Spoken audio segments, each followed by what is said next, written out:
Information. Good morning, amigos, from Mexico City. This morning we're at one of our favorite breakfast places, Fisher's. Now, if you're new around here, I'm Hillary Olahuera, and behind the camera is Greg Urgoyo, and we make daily YouTube videos highlighting the beauty of Mexico. So if you like Mexico and you'd like to learn from our mistakes, catching a few laughs along the way, please subscribe. Now today we have some deep messages to spread with you all. We are by no means Mexicans. However, over the past 2 years living in Mexico, we've slowly started to adapt to the Mexican way of life. We still have a long way to go, but hopefully you guys will fully finish the adoption process soon. So essentially it's basically come to our attention that I think there's some things we do, say, eat that we definitely would not have done before living here in Mexico, and I've started to wonder to myself, are we becoming Mexican and or chilangos?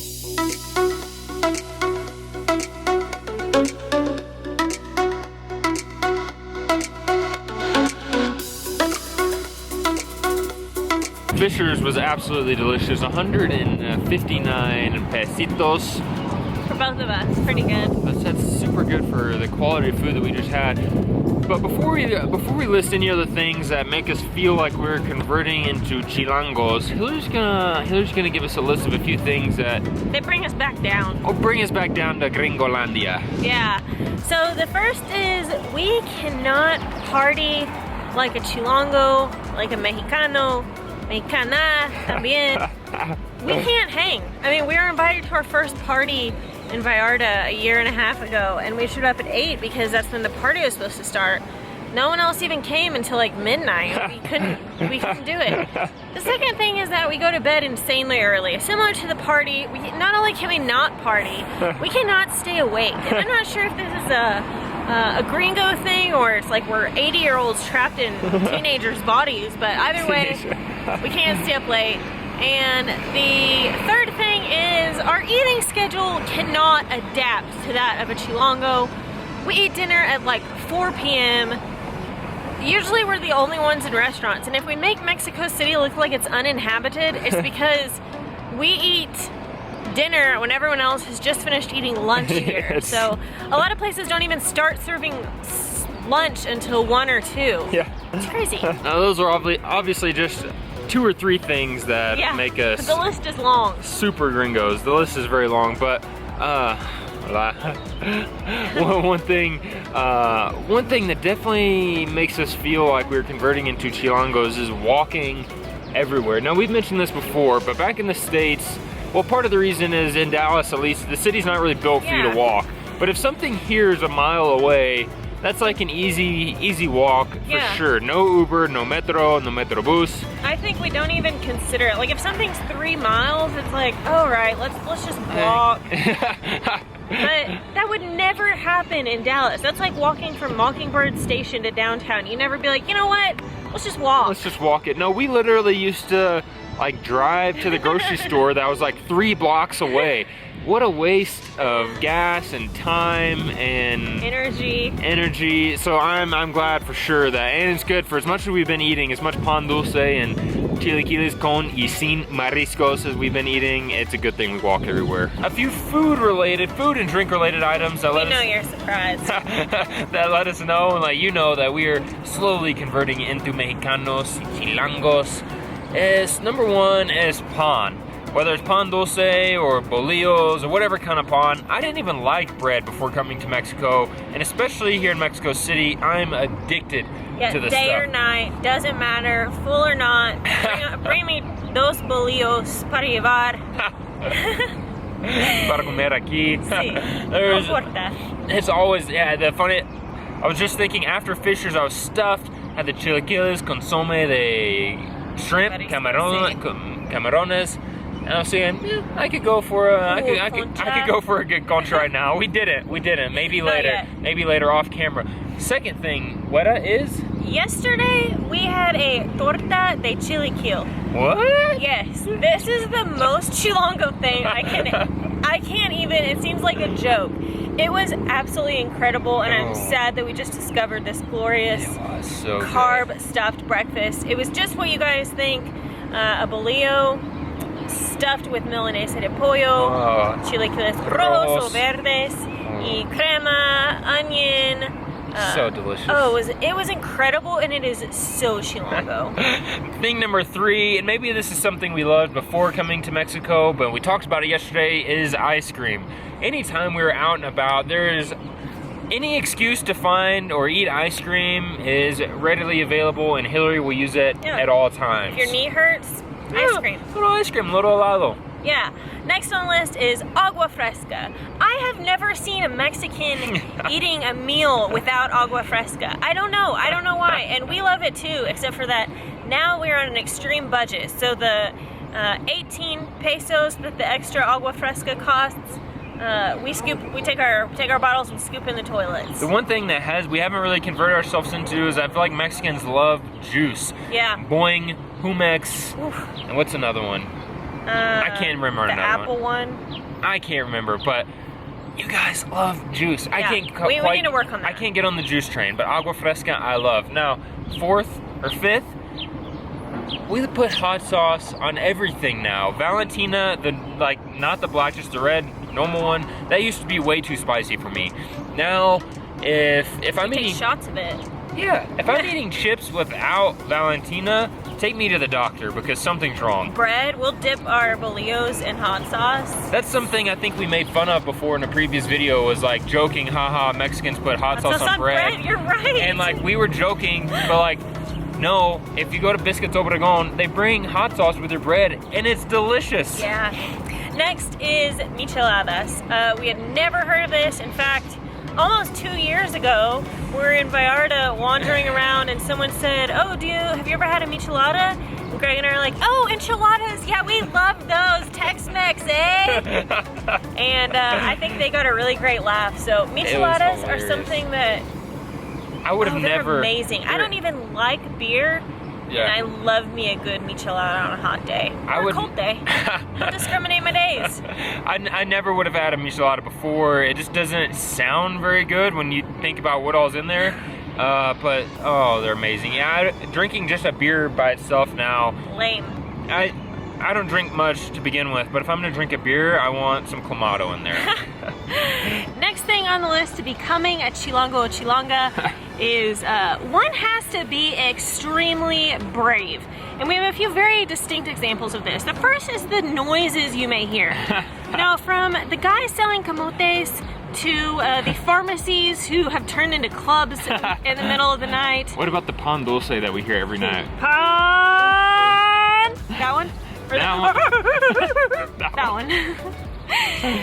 The noises here are unlike anything we've ever heard. And what an interesting thing about her that you guys don't see on camera. Anytime she hears something, she'll hear it from like 5 miles away and she's like, what was that? What was that noise? And I think that has completely, that's why this is so interesting for us and probably no one else, is that like, you hear a lot of noises. There's a lot of noises, and I'm glad because she's finally stopped asking me what that noise was, because it's probably just somebody selling tamales or camotes or pan.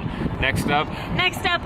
Go ahead. Crossing the street. Again, bravery. Now, Mexico City, I feel like, is fairly pedestrian friendly. You can walk like from here to El Centro, de Polanco, de Desierto de Leones, if you want to. But you have to be pretty brave when crossing the street. In Condesa, I don't know if there's one stop sign here in Condesa. No. The cars, actually I watched a video about this and it might be more safe, but the cars are kind of just going, you kind of just go, you throw up your hand and maybe they'll let you go. It's an integrated process, yeah. But it's definitely something, if you come here waiting for a car to stop, it's not gonna happen. You just have Still gonna be waiting. You gotta stick your foot out there and hope it doesn't get run over. Next on the list is clothing. Now this is something we have not quite yet mastered, is how to dress like a Chilanga. Yesterday it was probably 60 degrees and girls were in jeans, boots, and leather jackets. No one in this city owns a pair of shorts. They definitely don't own a Texas Rangers shirt. Lots of vests in the winter. Lots of vests. And we are slowly becoming more Chilango or wimpy in terms of weather. Ooh, I mean, it's 75. Burn. And, She just called Chilangos wimpy. I mean, when it comes to weather, I mean, you guys have ski masks, earmuffs, full-on gloves, and it'll be like 55 Fahrenheit. And last but not least for this segment of how to become a Chilango or Chilanga How is we have become Chilangos. nicknames. Now, Greg oftentimes goes by Goyo. Tonyo. Sometimes recently he's been called Tonyo. On accident. I typically go by La Güera Cocinera, depending on the day. But I think nicknames is something that I don't think they're as prevalent in the United States. I think we probably had a few nicknames growing up, but I think here for sure everyone has one or more designated nicknames. So you guys keep those coming if they're nice. And thank you. It's thanks to you guys that we do have our Mexican nicknames. So in a lot of you're these, my gordito. hey, a lot of these things are all due to you. We are learning from you, for better or for worse. Our last few ways we are becoming more and more Chilango y Chilanga are as follows. The first is, we took a vacation a few years ago to Costa Rica, and I saw a sign that said, "Don't flush toilet paper, just put it in the trash can." And I thought, what in the world, Greg? Where are we? Come look at this sign. Now, you don't flush toilet paper. It's not something you do. It's like an extreme luxury, if you will, if there's not a sign that says don't flush. You must be in like Polanco. Maybe in Polanco you can flush it. We wouldn't know. We've probably never been inside an establishment there. And last but very not least, the final way we are becoming Chilangos or Chilangas, in a town of however many millions of people live here, 20 some odd million people, the amount of public space is incredible. There are nooks, crannies, giant parks, in every neighborhood, multiple parks. Yeah. But there is no room for personal space. Whether you're on the metro or in line at OXXO, you do not leave an empty inch, or else you may be cut, but people will assume you're not in line. So whether you're waiting for Pawn or whether you're waiting for the metro, you wait like this.